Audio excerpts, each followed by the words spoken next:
Hello everyone, I have decided to come back to India.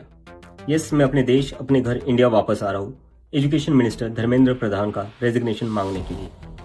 इतने दिन से आप सब देख ही रहे हो कि हम सोशल मीडिया पर आवाज उठा रहे हैं कि पेपर लीक के कारण जिन नीट के बच्चों ने सुसाइड की और जो लाखों स्टूडेंट्स की मेहनत बर्बाद हुई है, उसके लिए तो धर्मेंद्र प्रधान को रिजाइन करना ही चाहिए।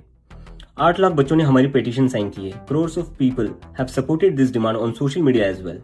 एंड नॉट जस्ट दैट, देश में कई सारी जगहों पर इसको लेकर प्रोटेस्ट भी तो हो रहे हैं, जैसे लखनऊ, जयपुर, महाराष्ट्र, दिल्ली, लेकिन फिर भी इनको कोई फर्क नहीं पड़ रहा।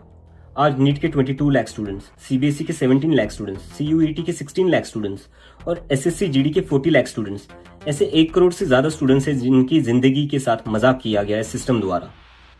इसकी वजह से स्टूडेंट्स बहुत ही ज्यादा एंशियस और परेशान है अपने फ्यूचर को लेकर। किसी को तो इसकी जिम्मेदारी लेनी होगी।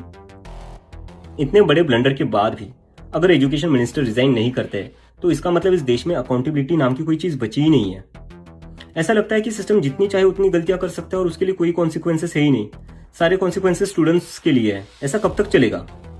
इसलिए अब वक्त आ चुका है, हम सबको साथ आना होगा और भारत के संविधान के रास्ते पर चलते हुए पीसफुली अपनी आवाज उठाकर धर्मेंद्र प्रधान के रेजिग्नेशन की डिमांड करनी होगी। अगर हम सब साथ मिलकर आवाज उठाएंगे तो जरूर इनको हमारी बात माननी होगी।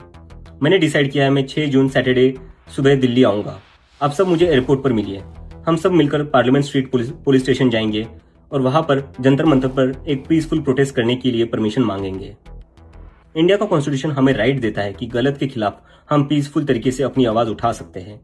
उसी कॉन्स्टिट्यूशन के अकॉर्डिंग हम अपनी आवाज उठाएंगे और मैं उम्मीद करता हूँ जितने भी कॉकरोच जनता पार्टी के सपोर्टर्स हैं और जितने भी स्टूडेंट्स और यूथ इस सिस्टम से परेशान हैं, वो इस प्रोटेस्ट में शामिल होंगे।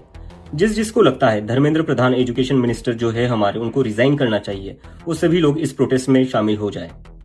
मेरे फ्रेंड्स और फैमिली को डर है कि मुझे एयरपोर्ट से ही अरेस्ट कर लेंगे और फिर जेल भेज देंगे, लेकिन मुझे अभी भी उम्मीद है कि आज भी हमारा देश एक डेमोक्रेसी है और हमें पीसफुली प्रोटेस्ट करने की परमिशन मिल जाएगी।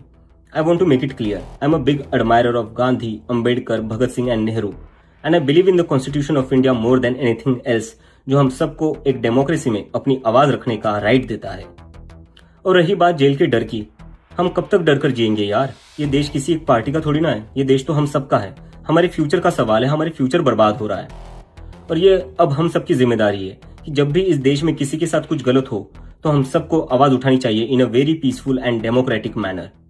मैं चाहता तो यहाँ यूएसए में जॉब लेकर आराम से रह सकता था। मुझे पिछले कुछ दिनों में कई जॉब ऑफर्स भी आई है, but I am not gonna take it as I have decided to come back to India because I love my country and I really want to do something for my country. हम सब आज जो कुछ भी है वो सब इस देश ने हमें